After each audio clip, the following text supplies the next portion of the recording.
You are staring at the ceiling, watching the shadows from the street lamp stretch across the peeling paint. Your eyes burn from exhaustion. The heavy weight of your smartphone rests right over your heart. A sudden buzz vibrates against your ribs. The screen lights up, blindingly bright in the dark bedroom. It is an incoming message. You do not even have to fully focus your eyes to know the nature of the text. It is the opportunist in your life. The person who ignores your existence for weeks, only to suddenly reappear when they need a favor, a last-minute shift covered, or an emotional dumping ground. Your chest physically tightens.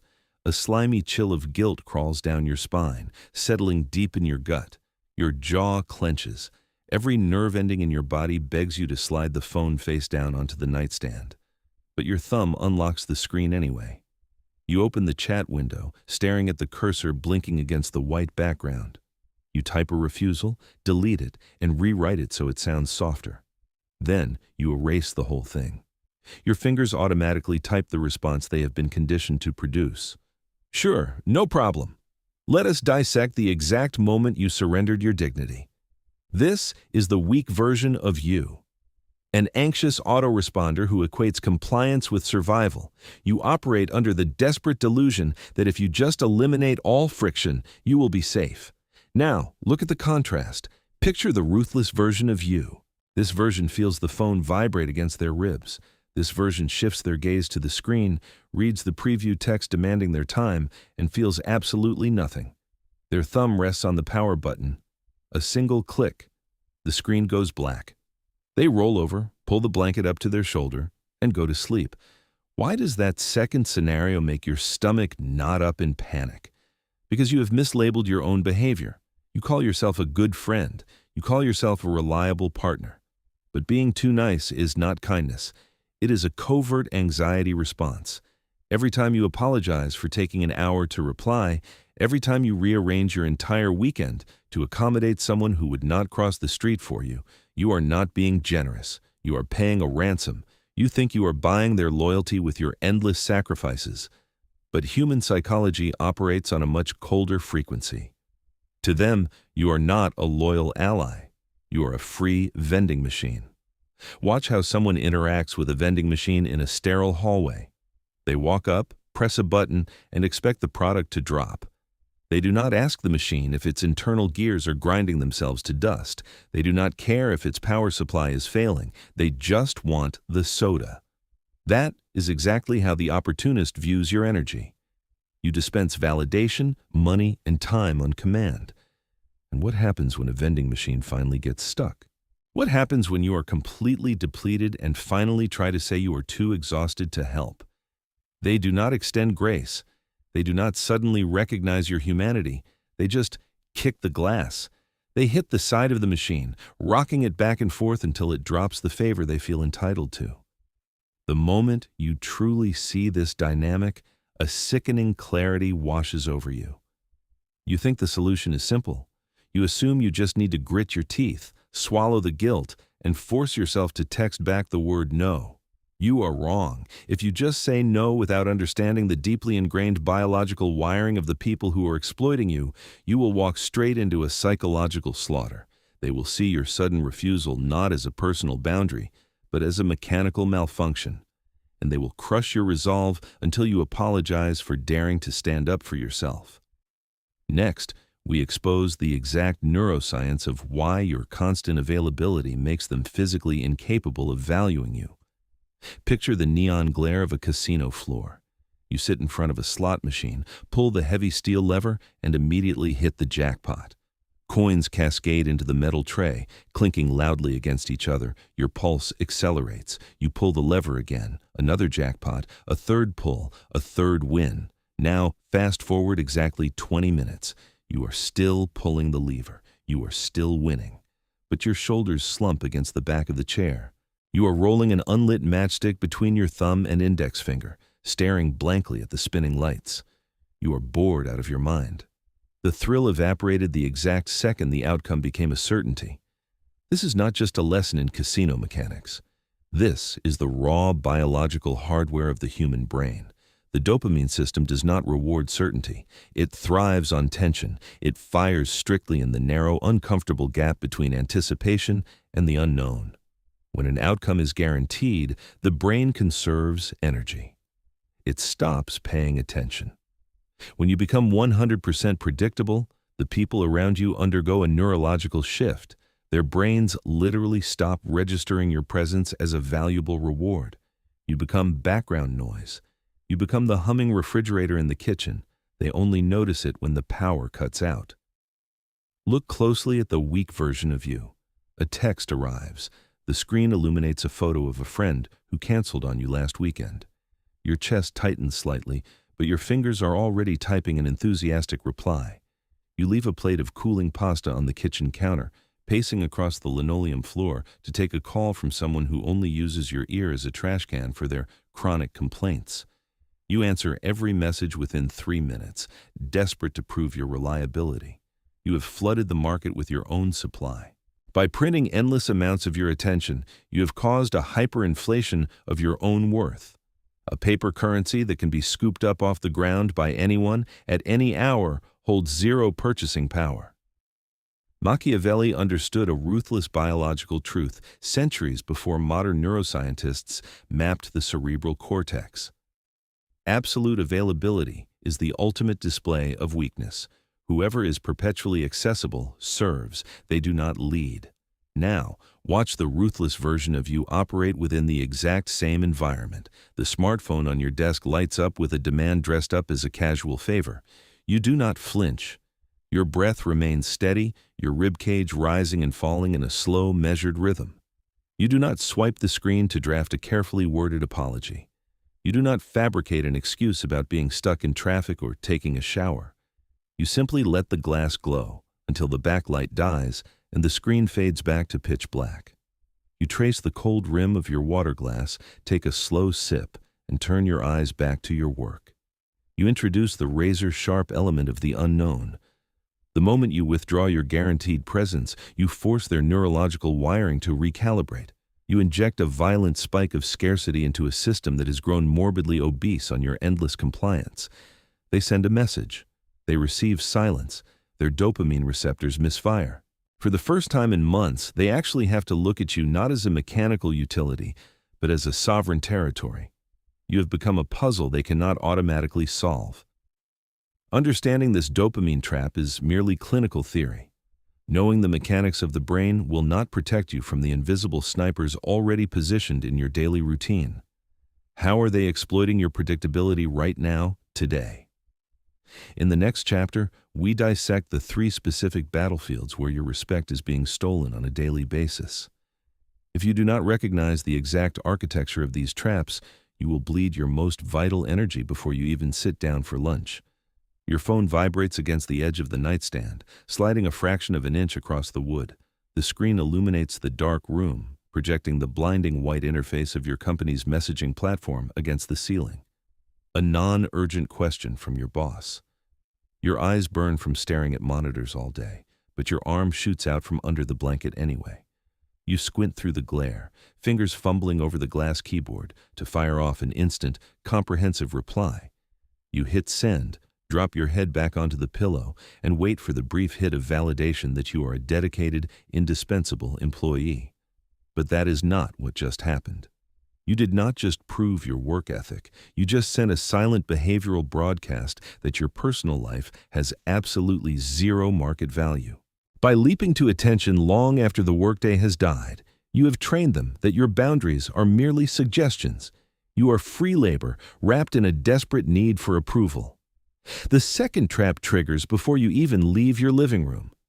You are sitting on the couch, watching a film you have wanted to see for weeks, a half-eaten slice of pizza resting on a paper plate on your lap.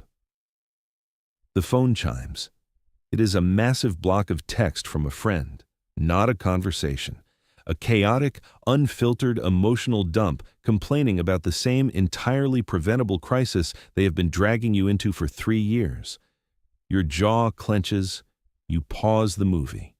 Within 3 seconds of receiving that digital landfill, you are typing out a careful, empathetic paragraph of advice you know they will never take.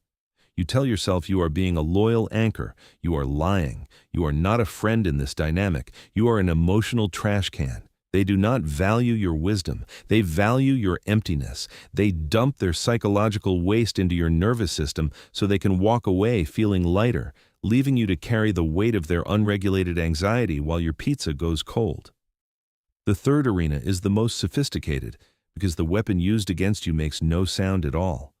You are sitting at the family dinner table. You push your chair back slightly and set a minor, reasonable boundary. You state calmly that you will not be attending a weekend event because you need a day to rest. The cutlery stops scraping against the porcelain. A heavy, suffocating silence drops over the room. Then, a parent lets out a long, drawn-out sigh. They do not yell. They do not argue. They simply exhale a calculated breath of profound disappointment, shifting their gaze down to their napkin. Your stomach violently drops. The blood rushes to your ears. Before you even realize what your mouth is doing, you are backpedaling, offering compromises, promising to drop by for just an hour. That sigh was not an expression of sorrow. It was a mechanical control lever. It was designed to bypass your logic and trigger a deeply programmed childhood fear of abandonment, and you folded exactly on schedule. Look at these three environments: a corporate chat, a personal screen, a dining room table. The contexts change, but your submission is identical in every single one. You've been perfectly programmed to surrender your sovereignty the moment a tiny ounce of pressure is applied. But what happens when you finally see the architecture of the cage? What happens when you decide to stop playing your assigned role? Imagine it. The nightstand vibrates. You look at the name. You roll over and go to sleep. The wall of toxic text arrives. You swipe it away without opening it. The heavy sigh of disappointment drifts across the dinner table. You do not rush to fill the silence. You take a slow sip of water and let that sigh hang in the dead air until it chokes them. You pull back your energy. You lock the gates. And then, all hell breaks loose. The people feeding off your compliance do not suddenly respect your new boundaries. They escalate. If you do not know exactly what happens in the critical 72 hours after you cut off the supply, your nervous system will violently panic and you will submit faster than you ever did before. Prepare for the violent biological backlash. The screen goes black. You just left the message on red. A tiny, foreign knot of rebellion tightens in your chest as you set the device face down on the kitchen counter, perfectly parallel to the edge of the granite. For 3 minutes, the house is completely silent. Then, the vibration starts. It buzzes once, twice, a rapid-fire triplet of mechanical stutters against the stone. You do not reach for it, but your pulse hammers in your throat. You expect them to realize you are busy. You expect them to respect the silence. They will not. They will escalate. Behavioral psychology has a surgical term for the chaos erupting on the other side of that screen: the extinction burst. Imagine a rat in a sterile laboratory cage. For months, it has been conditioned to press a small metal lever. Every time it presses, a food pellet drops. The rat is perfectly programmed. But one day, the scientists turn off the dispenser. The rat presses the lever. Nothing happens. The rat does not simply shrug and peacefully wander off to explore the cage. It goes completely insane. It throws its physical weight against the metal. It frantically mashes the lever over and over, trapped in a furious loop of denial. Your attention is the pellet. Your nervous system is the lever. The people who have spent years feeding on your endless availability are the rats in this equation. When you finally pull back your energy, you disrupt their psychological food supply. They will frantically mash your emotional buttons, desperately trying to force the machine to dispense the validation they are owed. The phone vibrates again. You flip it over. A wall of passive-aggressive question marks fills the lock screen from the friend whose manufactured crises you stopped solving. The typing indicator bubbles up, drops, and bubbles up again. Wow, okay.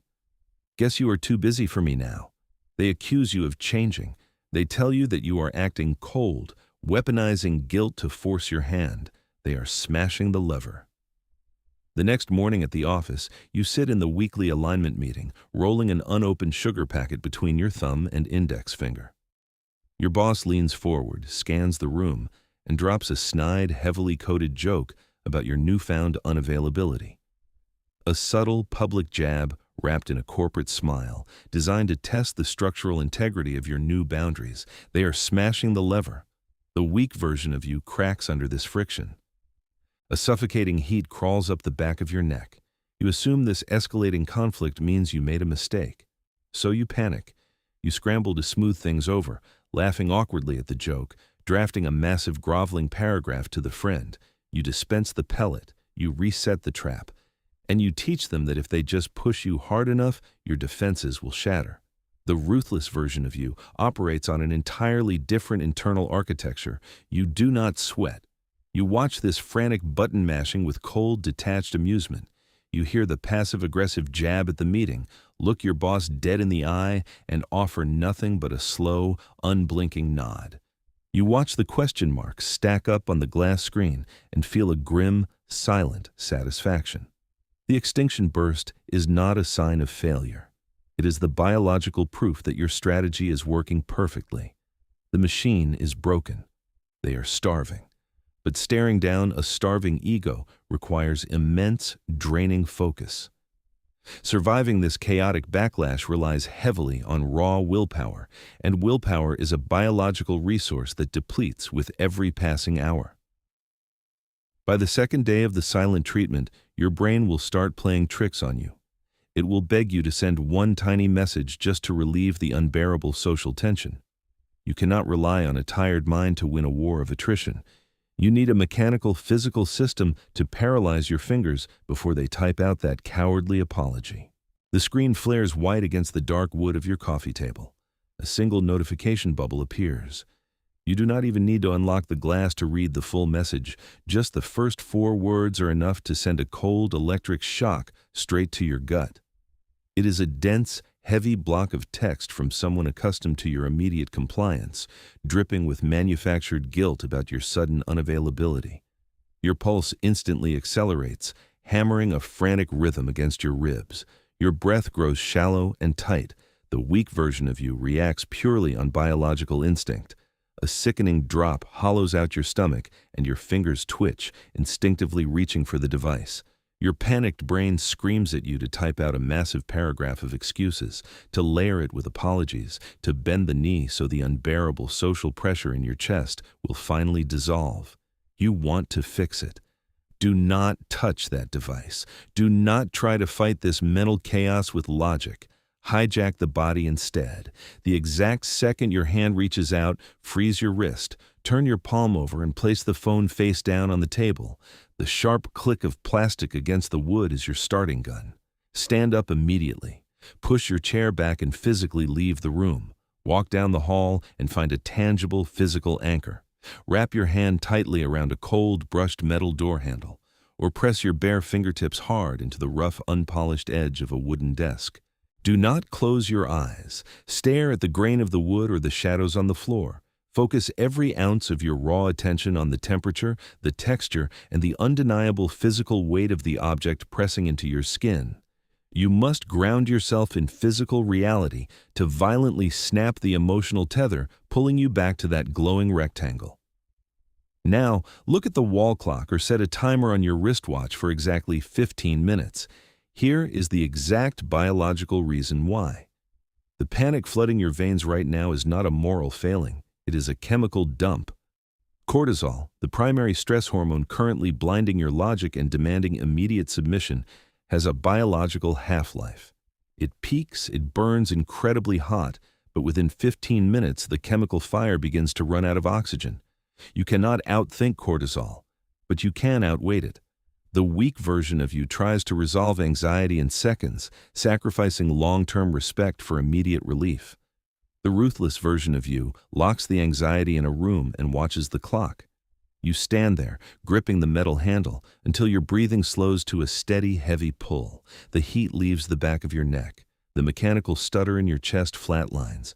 The 15 minutes expire. Walk back to the table, pick up the glass, open the message thread that was meant to emotionally ransom you. You do not draft an essay. You do not justify your silence. You tap the keyboard and type exactly 2 words. Got it. Do not add a smiley face to soften the blow. Do not add an exclamation point to sound eager. Do not over-explain a single thing. Hit send.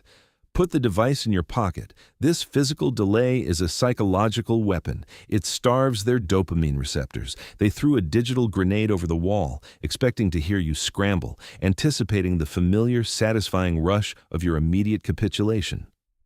Instead, they hit a concrete wall of silence, followed by two cold, impenetrable words. By decoupling your physical reaction from their manipulative trigger, you sever the invisible leash.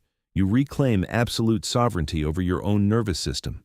You survived the burst. You mastered the pause. The mechanical system works.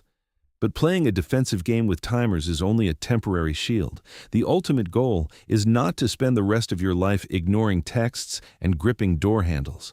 The final transformation requires something far more permanent than tactical delays. It is not about ignoring their demands. It is about becoming someone they are absolutely terrified to casually disturb. Next, we architect your new identity. You step across the threshold of a crowded room.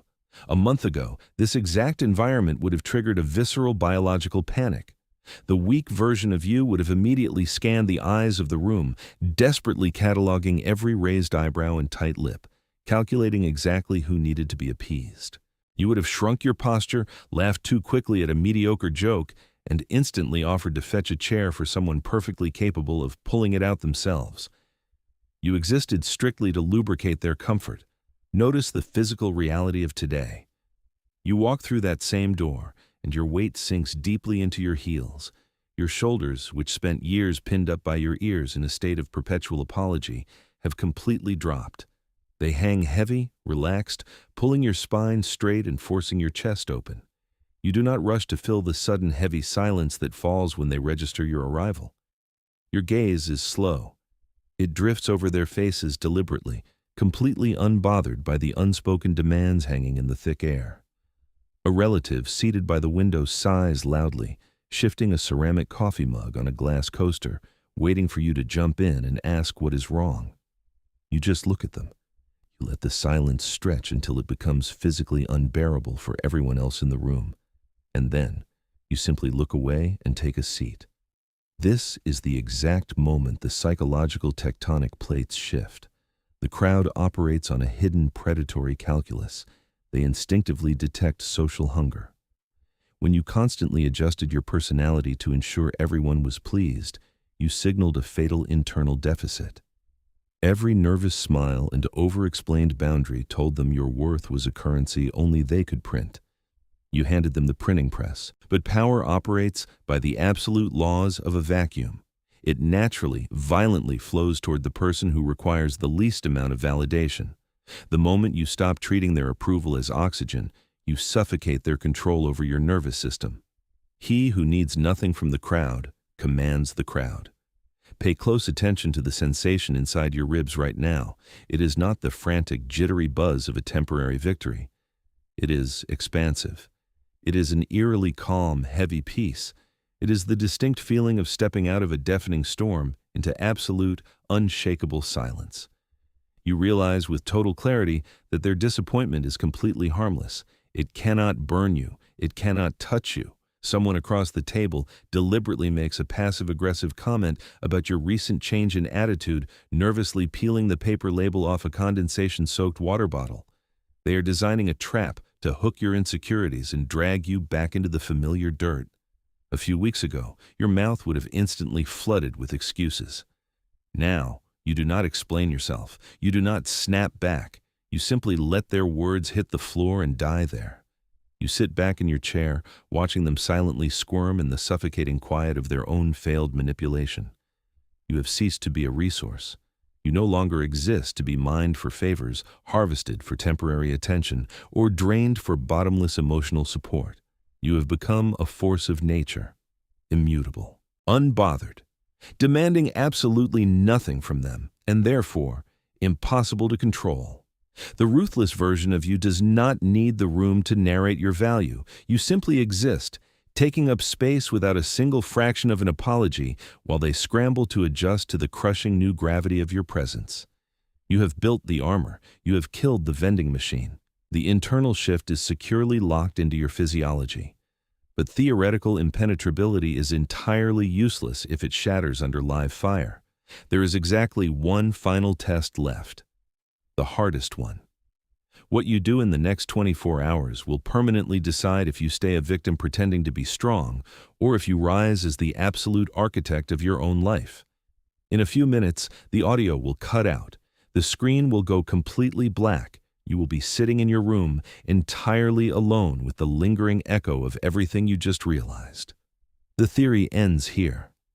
The absolute reality begins the moment you put your device away. Within the next 24 hours, someone in your life is going to test the new architecture of your mind. It will not be a dramatic confrontation. It will slide under your radar. A notification will illuminate the dark glass of your phone resting on the edge of the kitchen counter. Someone who has spent years comfortably feeding off your inability to say no will reach out. They will ask for a piece of your weekend, a sudden shift in your energy, or a casual compromise of your dignity, and they will wrap the demand in the flawless, innocent disguise of just being nice. The text will read like a harmless favor. Watch your physical reaction when you read their name. The phantom limb of your old guilt will violently twitch. A cold spike of cortisol will hit the back of your neck.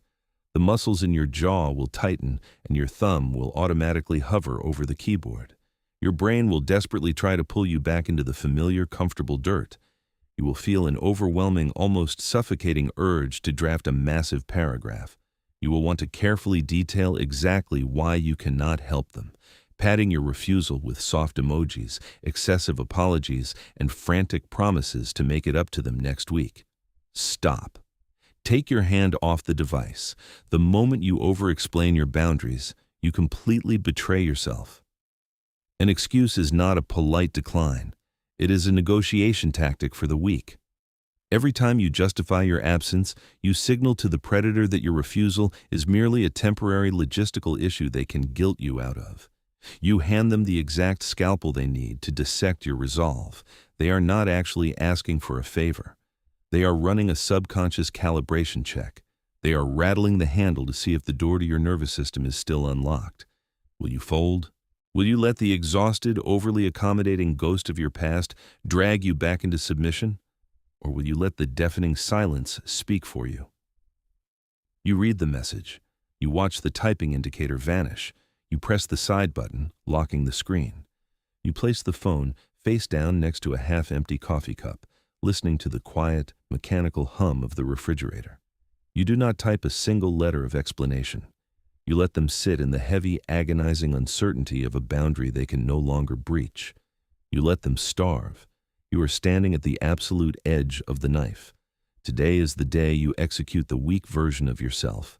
If you are truly ready to lock this evolution into your bones, scroll down right now. Leave your permanent mark in the comments. I am no longer available for disrespect.